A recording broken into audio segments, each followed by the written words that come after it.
नमस्कार मित्रों। त्रिफला ज्योतिष बुक हम पढ़ रहे हैं और इसमें अब हम आ गए थे बेड़ा जातक तक। और बेड़ा जातक में हम पढ़ रहे थे गर्भवती स्त्री के अवस्था के बारे में।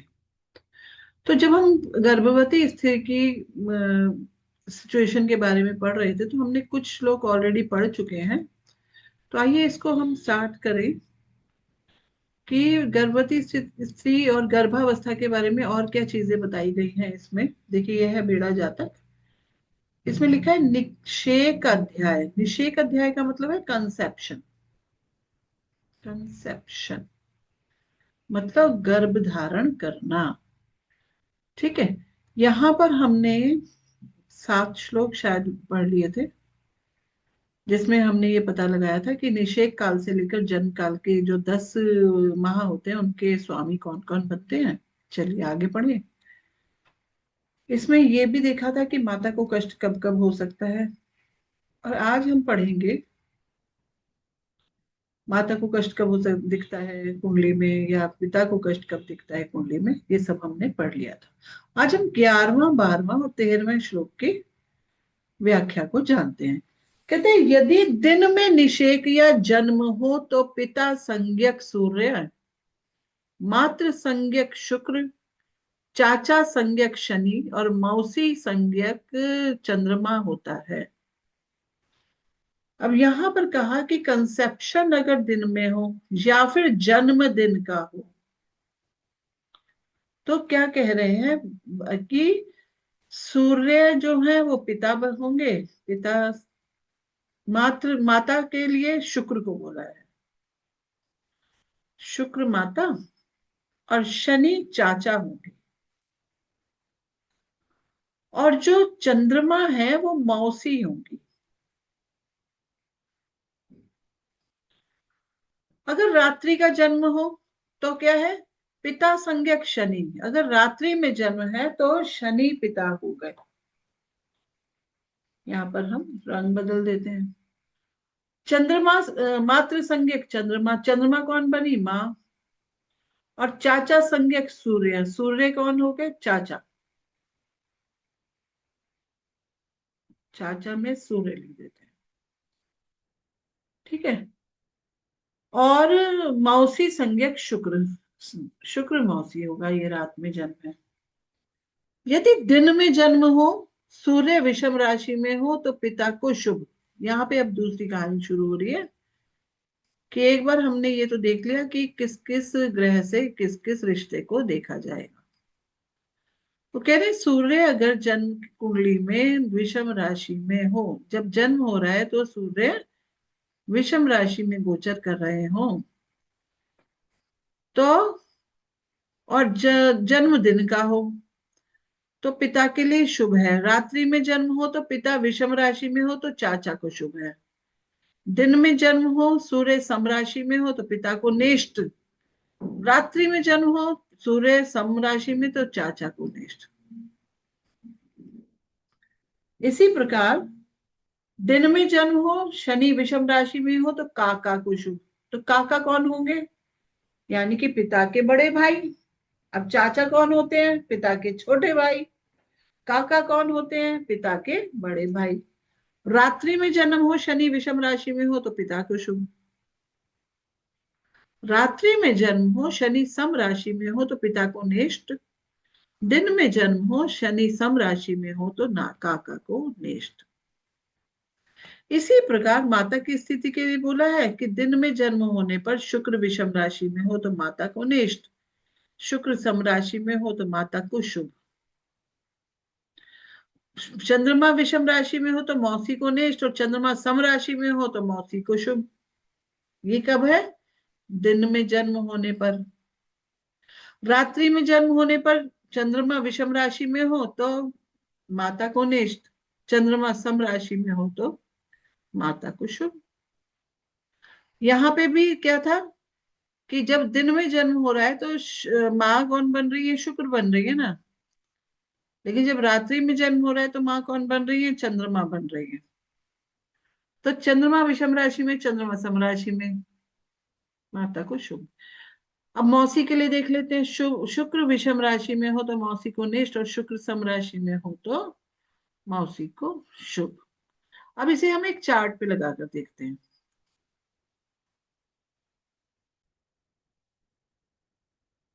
ये जो चार्ट आप लोगों के सामने है, इसमें जातक का जन्म हुआ है 3:37 एएम पर, तो रात का जन्म मानेंगे।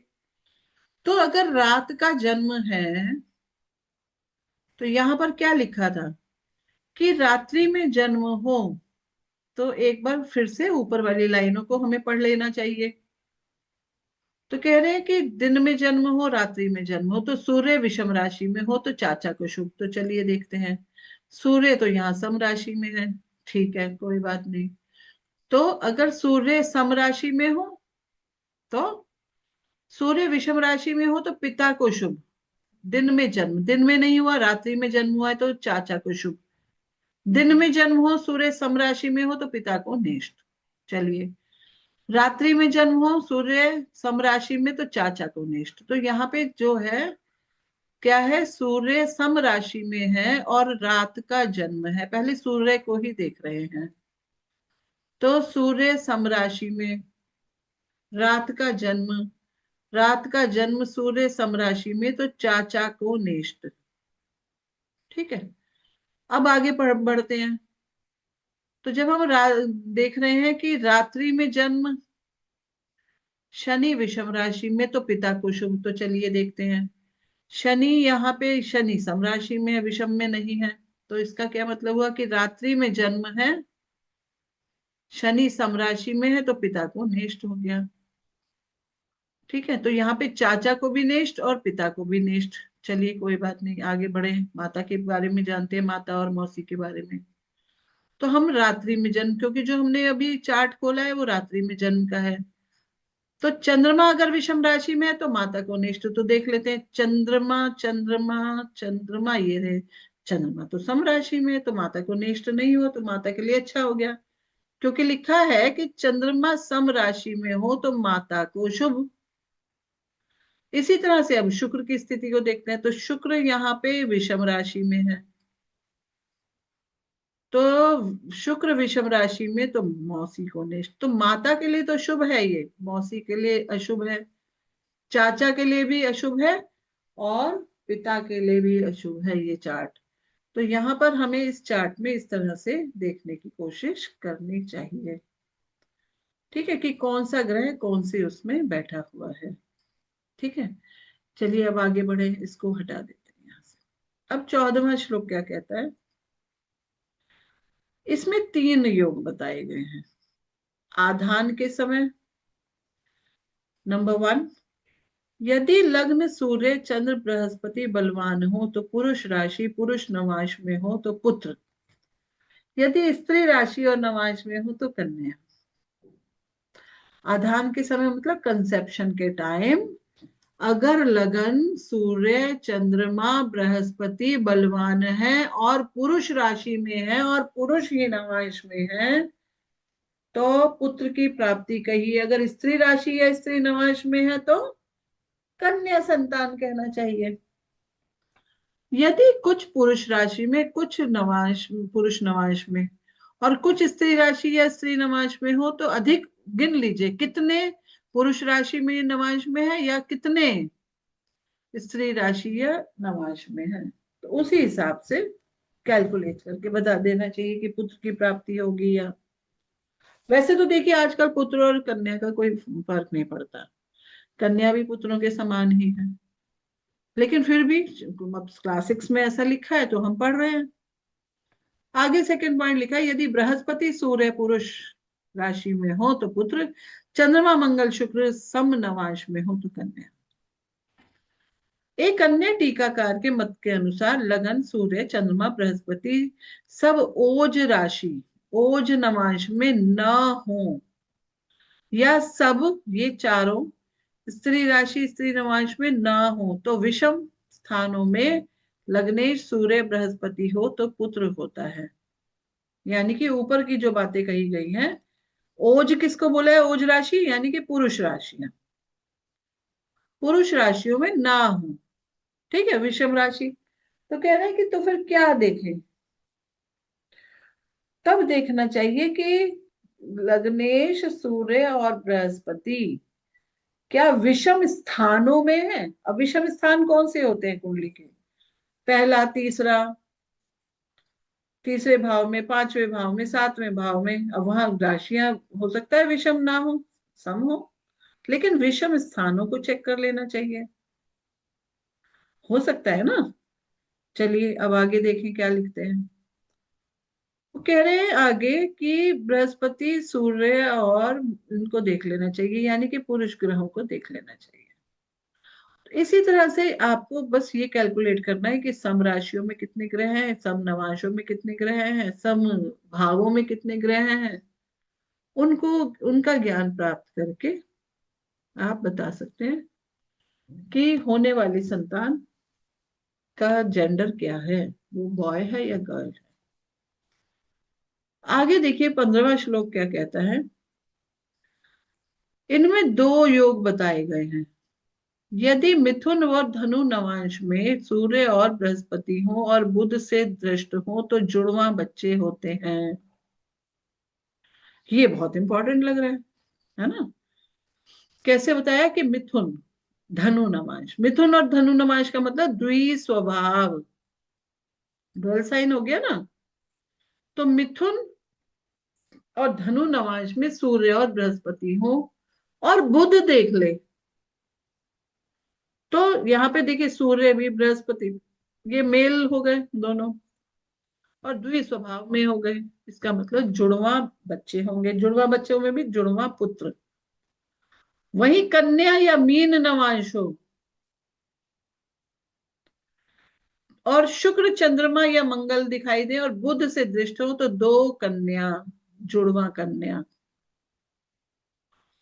सही है। आगे थर्ड बात कहते हैं कि यदि लगन को छोड़कर विषम स्थान में अर्थात तृतीय, सप्तम, नवम, एकादश में शनि हो और तो पुत्र अन्य स्थान में कन्या। विषम स्थान में शनि हो तो पुत्र, बाकी के स्थानों में शनि हो यानी कि सम स्थानों में शनि हो तो कन्या कहना चाहिए।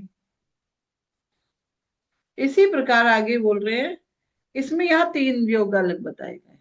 कह रहे यदि चंद्रमा सम राशि में हो और सूर्य विषम राशि में हो, एक दूसरे को देखते हो तो क्लीव का जन्म होता है।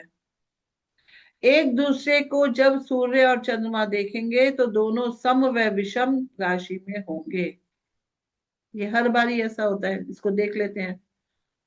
माना यहाँ दो नंबर राशि है, 3, 4, 5, 6, 7, 8, 9, 10, 11, 12, 1। चंद्रमा यहाँ, सूर्य यहाँ, तो दोनों सम राशियों में है। चंद्रमा यहाँ, सूर्य यहाँ, तो दोनों विषम राशियों में है। चलिए क्या कह रहे हैं कि एक दूसरे को जब सूर्य और चंद्रमा देखते हैं तो दोनों सम या दोनों विषम राशियों में होंगे। ठीक है। और कहना क्या चाह रहे हैं कि यदि चंद्रमा सम राशि में हो और सूर्य विषम राशि में एक दूसरे को देखते हो तो क्लीव का जन्म होता है। यदि शनि सम राशि में, बुध विषम राशि में और एक दूसरे को देखें तो क्लीव। यदि मंगल विषम राशि में, सूर्य सम राशि में और परस्पर दृष्टि तो भी क्लीव। ये योग ब्राह्मीर ने भी बृहद जातक चैप्टर 4 श्लोक संख्या 13 में दिए हैं, परंतु चंद्रमा सूर्य एक सम में एक विषम में, या शनि बुध एक सम में एक विषम में, या सूर्य मंगल एक सम में या विषम में, या एक दूसरे को पूर्ण दृष्टि से न देखते हो। योगों में यहाँ पर दृष्टि का उल्लेख है, पूर्ण दृष्टि से ही योग घटित होगा, ऐसा शिष्ट संप्रदाय है। परंतु यहाँ जिन दो दो ग्रहों की दृष्टि का उल्लेख है उनमें से एक समराशि एक विषम राशि में होने से पूर्ण दृष्टि के अभाव में त्रिपाद या अर्ध दृष्टि के योग घटित मानना चाहिए। अब ये क्या होता है, कौन सी ये दृष्टि आ गई, त्रिपाद दृष्टि या अर्ध दृष्टि? जब हम किसी ग्रह की, एक होती है पूर्ण दृष्टि, इसके अलावा त्रिपाद दृष्टि और अर्ध दृष्टि भी होती है, जिसको कहते हैं 25% देख रहे हैं, 50% देख रहे हैं। एक वीडियो में हम लोग इसके बारे में भी बात कर लेंगे। अब आगे बताते हैं, और भी तीन योग हैं बालक के उत्पन्न होने से रिलेटेड। लगन चंद्रमा विषम राशि में, उसको सम राशि में स्थित मंगल देख ले। चंद्रमा सम राशि में, बुध विषम राशि में मंगल देख ले। लगन चंद्रमा और शुक्र तीनों, अब ये स्त्री ग्रह है ना, चंद्रमा और शुक्र पुरुष नवांश में हो, तब तो क्या कहना चाहिए, ये सब क्या है, ये क्लीव संतान की गुण बताए गए हैं कि उनकी प्राप्ति होगी। आगे जुड़वा बच्चों से रिलेटेड और बातें भी बताई गई हैं। इसमें चार युग बताए गए हैं, इनमें युग्म दो बच्चे जुड़वा होते हैं। तो कैसे, कहाँ होते हैं, चंद्रमा और शुक्र समराशि में और उनकी पुरुष ग्रह देखता हो, लगन और चंद्रमा समराशि में और उनको पुरुष ग्रह देखता हो। यहाँ पे ऊपर वाले लाइन में क्या लिखा था, चंद्रमा और शुक्र, और नीचे वाली लाइन में लिखा है लगन और चंद्रमा समराशि में हो, पुरुष ग्रह देखता हो। ठीक है। आगे लिखा है, हमारा अनुभव है कि जहां माता पिता दोनों की कुंडली में मिथुन लगन होता है, या माता पिता की कुंडली में चंद्रमा सूर्य आदि कई ग्रह मिथुन में होते हैं, विशेषकर चंद्रमा, उनके जुड़वा बच्चे होते हैं। तो जुड़वा बच्चों से रिलेटेड ये सूत्र बताए जा रहे थे। यदि लगन में मंगल बुध बृहस्पति और शुक्र पुरुष राशि में हो तो दो पुत्र यमल, मतलब जुड़वा। यदि लगन मंगल बुध बृहस्पति शुक्र स्त्री राशि में हो तो दो कन्या हो जाती है ऐसे। आगे क्या लिखते हैं 19वें श्लोक में, यदि ग्रह मंगल बृहस्पति आदि और लगन द्विस्वभाव नवांश में हो, मंगल भी हो गया, बृहस्पति भी हो गया और लगन, ये सब द्विस्वभाव में हो, उनको मिथुन नवांश में स्थित बुध देखता हो तो दो पुत्र और एक कन्या, यानी कि तीन बच्चे हो जाते हैं। हम्म। यदि ग्रह कौन से, मंगल बृहस्पति आदि और लगन द्विस्वभाव नवांश में हो और उनको कन्या नवांश स्थित बुध देखता हो तो दो कन्या और एक पुत्र हो जाता है। तो ऐसे में तीन बच्चों का भी बताया गया है।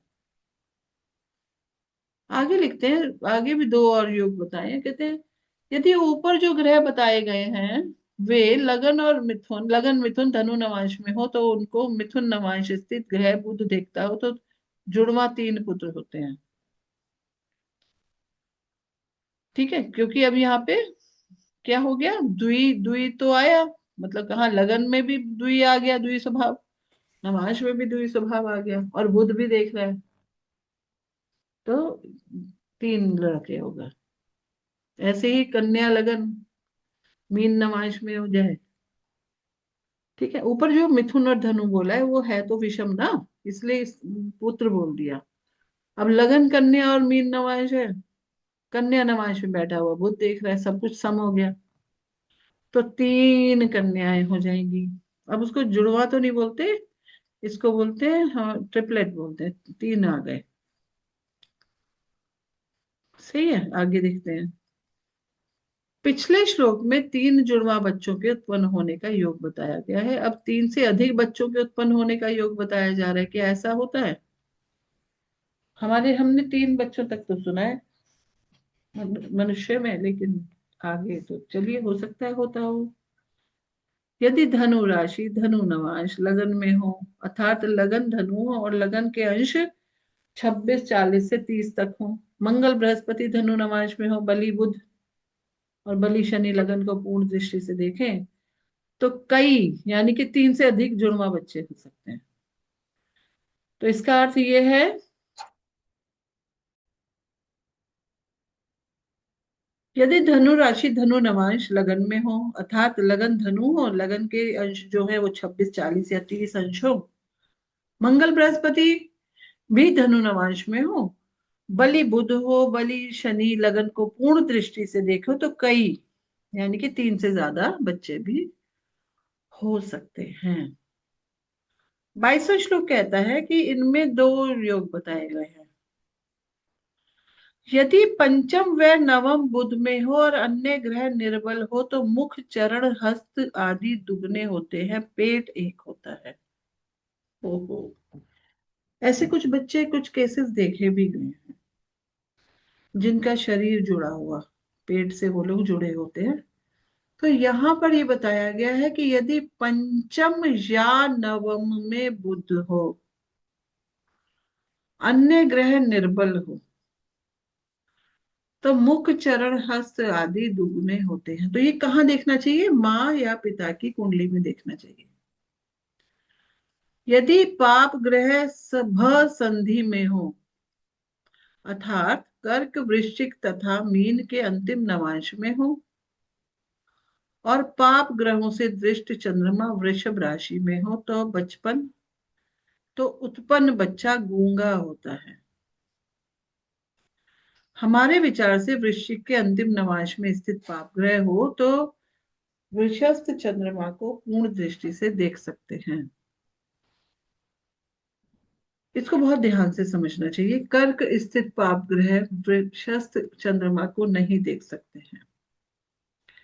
यानी कि कर्क में अगर पाप ग्रह बैठेंगे तो वृष राशि में चंद्रमा को वो नहीं देख पाएंगे। मीन राशिस्थ ग्रहों को भी वृषस्थ चंद्रमा केवल शनि की पूर्ण दृष्टि तृतीय पर हो सकती है, पर पूर्ण दृष्टि नहीं हो सकती। वृहत जातक के मत के अनुसार वृष का चंद्रमा यानी कि उच्च का चंद्रमा तथा बसंती में पाप ग्रहों की स्थिति मात्र से गूंगे बालक का जन्म होता है। यदि चंद्रमा पर शुभ ग्रहों की दृष्टि हो तो बच्चा देर से यानी कि 3 से 4 वर्ष की अवस्था में बोलने लगता है। आगे भी बहुत सारे योग बताए गए हैं, इसको अब हम अगली क्लास में पढ़ेंगे कि उत्पन्न जातक में क्या कोई प्रॉब्लम है। यहाँ तक हमने आज पढ़ा। आशा है आप सबको नया जानकारी प्राप्त हुई होगी। तो धन्यवाद।